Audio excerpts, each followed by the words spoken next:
So that's Right. what took me out to Los Angeles. How's Larry Miller? You talked to him? I haven't talked to him in a while. Last time we went down to the Comedy Magic Club, he was doing okay after his accident, So, Okay, good. Yeah, So you move out to do comedy and to sell advertising. I moved to do advertising, and then I got really into comedy at the Comedy Store. They let you in? Mitzi let you in? Now, let me tell you something. What happened? I went out to. I'm like Mr. Big Shit in New York at the Comic Strip at Catch a Rising Star and the Improv and Good Times. I'm doing With all the of Reverend. these clubs. With the Reverend. Yeah, man, I was doing. I don't know what you did, but I was doing up to 7 sets a night. Sure. Yeah, running around that. Were you doing 3 clubs? You do the what? 2 shows a night. Yeah, running up and down, up and down. Yes, and you can become good with shitty material. Once you get your timing down, you can become good. Yeah, and you only have to do 15 minutes and keep repeating it. It should get better, right?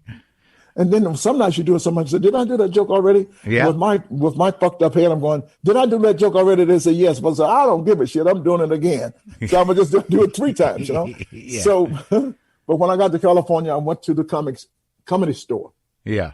And what year is this? 78. 77. Okay. 77. I went on the Comedy Store. Comedy Store was closed. They had the Comedy Store was in Westwood. Right. Robin Williams, everybody was there. You got David Letterman. We're all on stage together. And I went on an audition on a Monday night, and I killed. Yeah. And I walked off stage, and I went up to Mitzi trying to get a little approval. Hi, right. How'd I do? You're not right for my club. Oh, boy. Boy, that was like, bam, right in my heart. I'm going like, damn, I come out here, I'm doing well. I just killed in there.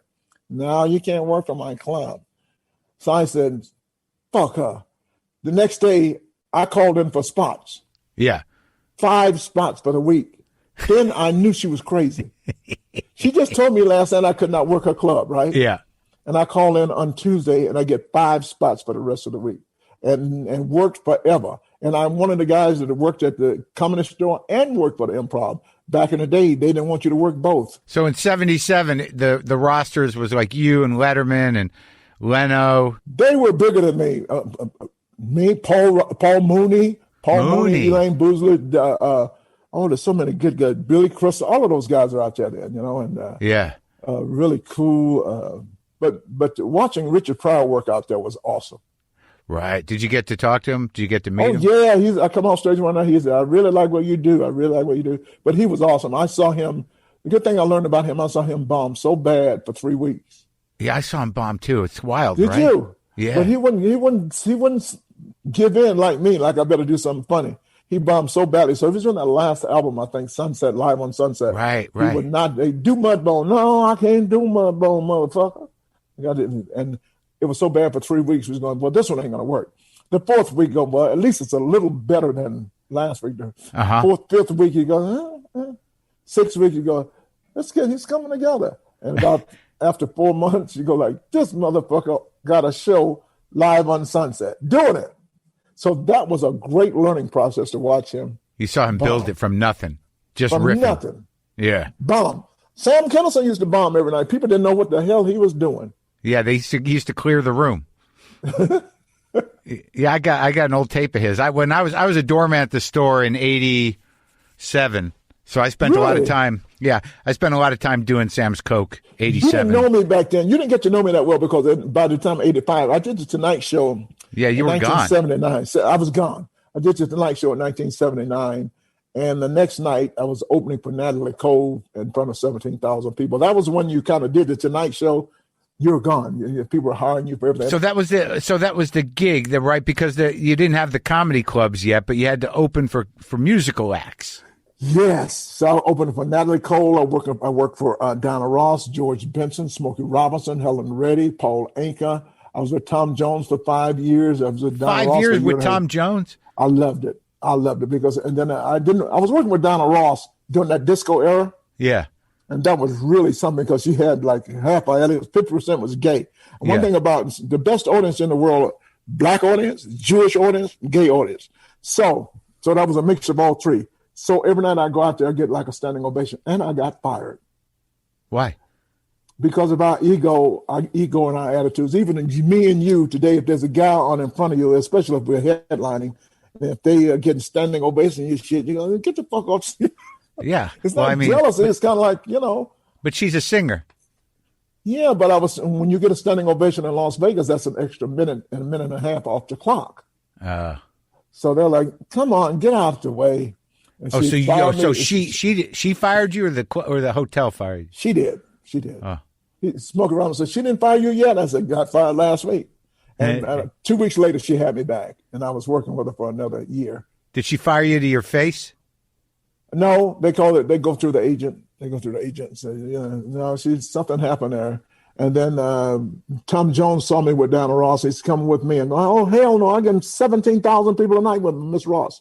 And her shows were amazing. Reach out and touch somebody's hand, and a comedian get a chance to work with an audience like that. Yeah. I loved it.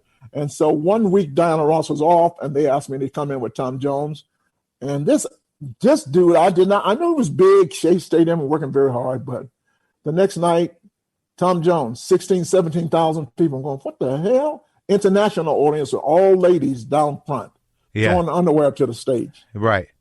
And so I got in with him and opened for him in Caesar's Palace. And they told me, Mr. Wallace, it's going to be pretty bad because the same 500 ladies come to see Tom Jones every night down front. So you'll have no audience down front, man. But do you know those ladies were there every night for me? Every night. And we did 2 shows a night then. We did doing a the dinner same show act? and a lecture. No, that's what Learn taught me. I've got to do some more material.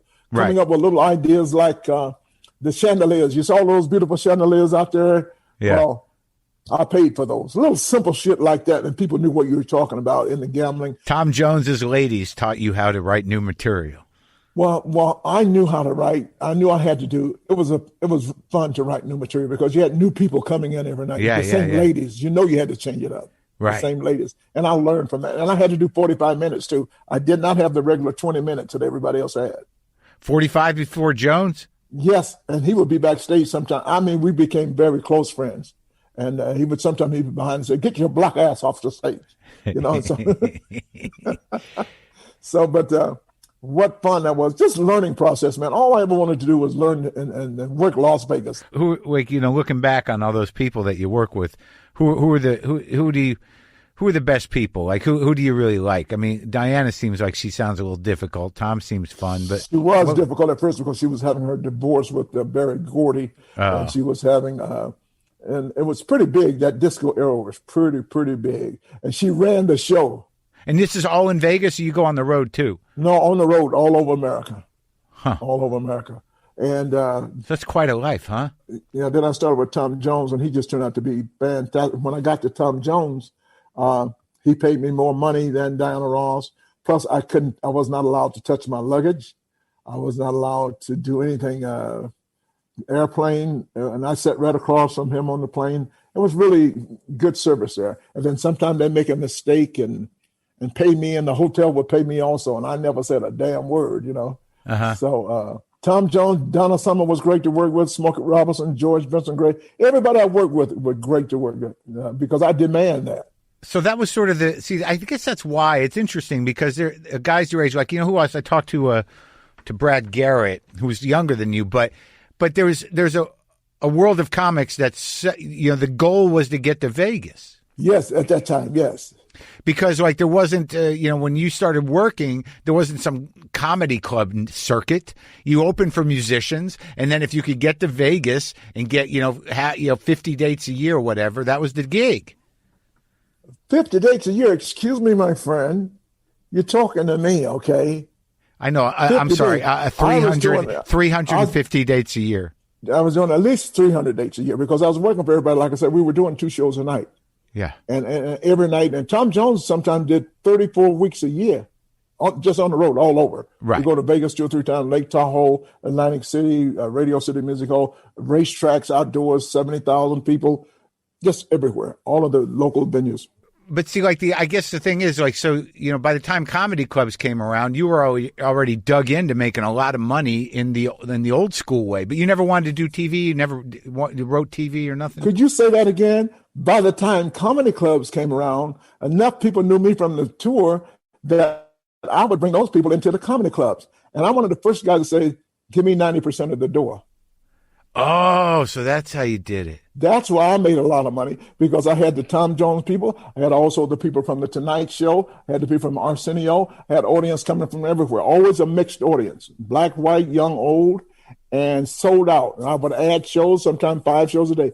Give me 85, 90% of the door. So you did the door deals. You invented the door deal. You get the drinks, I'll take the cash. Yes. And there were only the big clubs: Birmingham, Alabama, Atlanta, Georgia, San Francisco.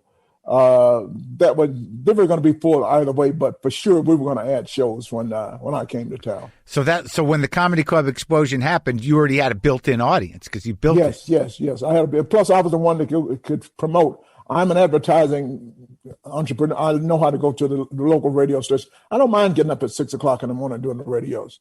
I had to learn to do, if you had a choice to do radio or television in the mornings to attract an audience, always do radio.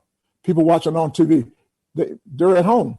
Yeah. They don't have jobs. And everyone's listening to radio. Yes. So I learned how to do that, and I enjoy it. I love working.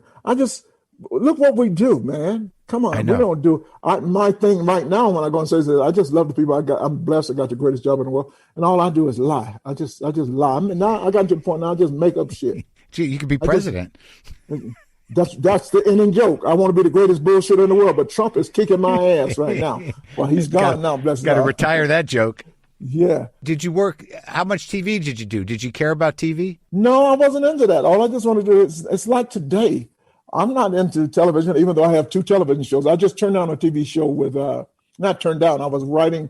I had a show with Jamie Foxx.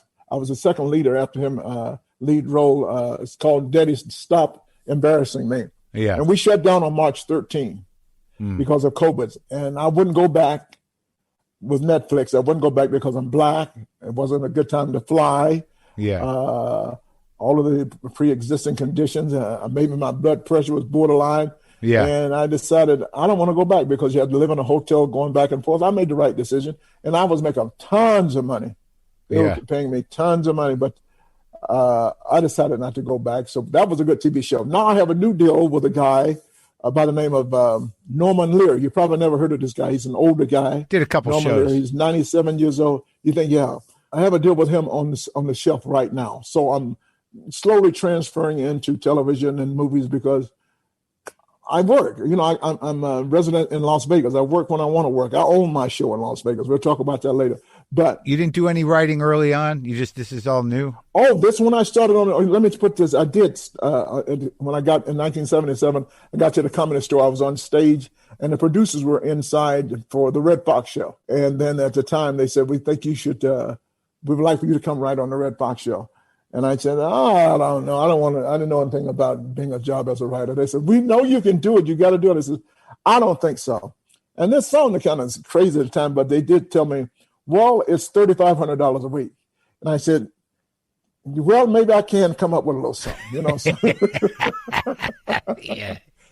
So, but I did that. So I did write. The show was only on for 1 year. It was not Sanford and Son. It was a show that was on after Sanford. What was it like working with Red? No idea. The show, I was on Dave Osborne, Sergeant, what was his name? Officer Dunn, Officer something like that. He was my producer. Dave Osborne, he's the guy who produced the Smothers Brothers show.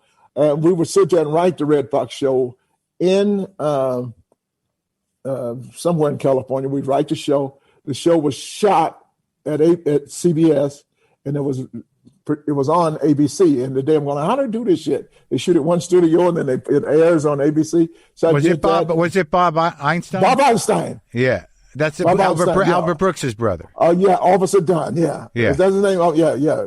Hey, real weird boys. He died last year. Yeah. Fantastic guy. And I wish I could have worked longer in writing. Writing is good. I can write now, but I was not a good writer back then. So you never got to work with Red? You wrote at one place and then they just do it? We go over and see him. Yeah. We go over when we shot the show, and then he knew me as a comic, and so we did it that way. But I met a lot of people. Nice guy. And when very nice guy, but man, did he do a lot of drugs. Oof. Yeah. He did a lot of drugs. That's where I first met Muhammad Ali. Muhammad Ali came to CBS, and he walked straight into the studio. He said he walked straight to me because I'm his size. Yeah.